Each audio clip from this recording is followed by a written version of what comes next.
The Republican race for U.S. Senate is still not decided. It is still razor thin, though, and likely headed for a recount. But tonight, the focus is on mail-in ballots that were returned undated. The rules say toss them. The courts say otherwise. Dennis Owens reports a legal battle is brewing. How you feeling?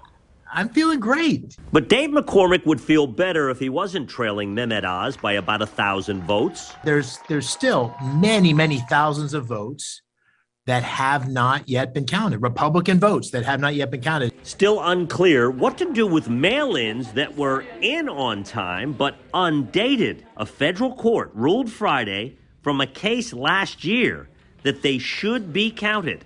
And McCormick agrees. As more votes come in, I suspect that the gap between myself and McCormick-Oz will close, and we'll see where we get. And analysts say it needs to get closer for the inevitable recount to even matter. You're not going to see a recount change 1,050 votes.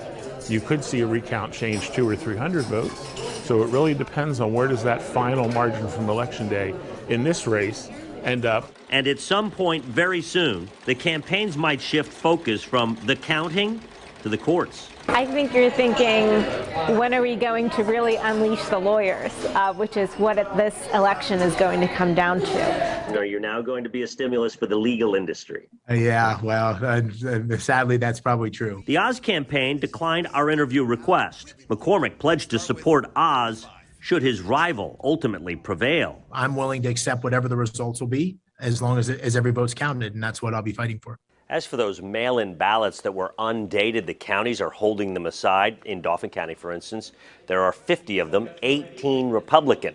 Well, if you extrapolate that out across the 67 counties, it's more than 1,000 votes. In Harrisburg, Dennis Owens, ABC 27 News.